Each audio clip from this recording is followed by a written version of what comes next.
Imagine this. Your loved one opens a photo album.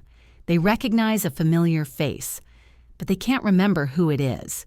A year later, even everyday objects start to lose their meaning. This isn't a movie script.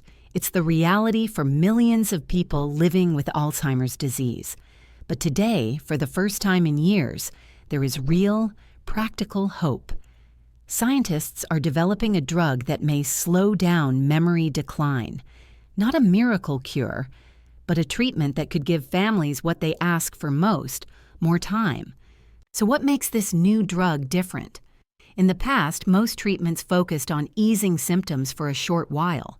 This new approach is designed to go deeper, targeting the root cause, protein deposits in the brain called amyloid plaques. These sticky clumps interfere with how brain cells communicate. Some new therapies can clear these plaques or prevent them from building up. And in the latest clinical trials, researchers saw what they had been waiting for, not only fewer plaques on brain scans, but also a measurable slowing of cognitive decline in people taking the drug. Let's be clear, this is not a cure, but it is a step. And that step could mean months or even years of preserved memory and independence.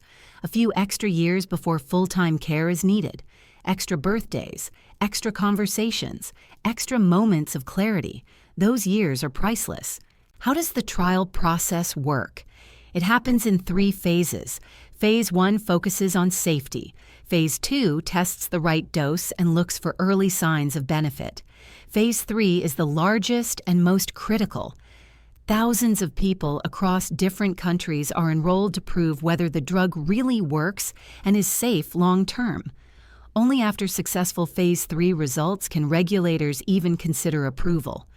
These trials usually last 18 to 24 months, but the timeline can vary. If results remain strong, approval could come in the next few years.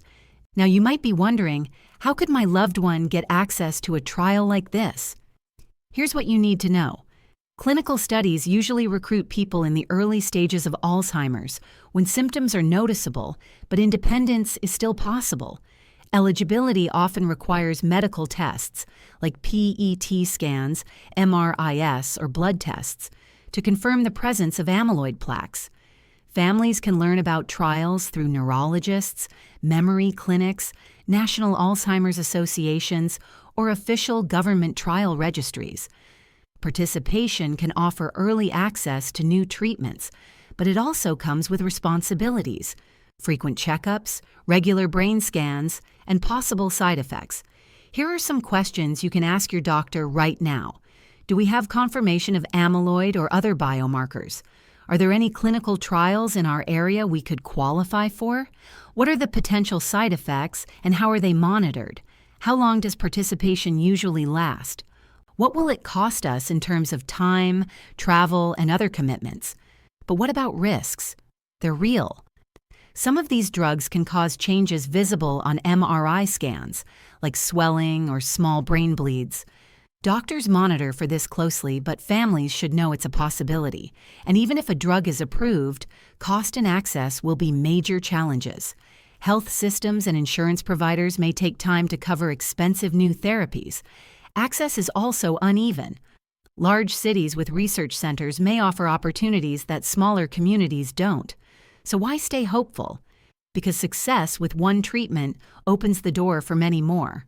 Scientists are already testing combination therapies that not only target amyloid, but also Tau proteins, inflammation, and even lifestyle factors.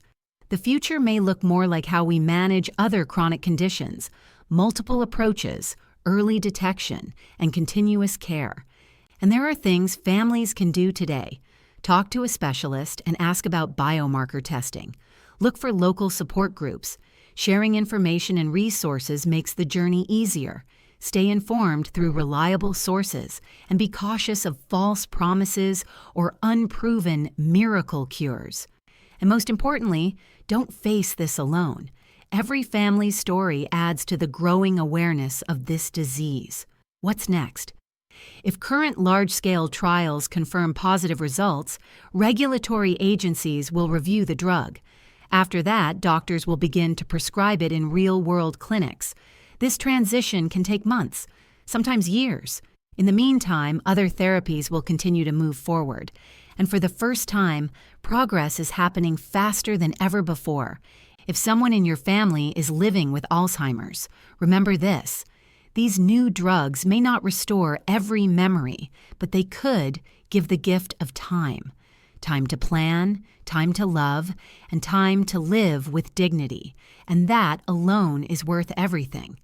If you found this video helpful, subscribe, give it a like, and share your questions or experiences in the comments.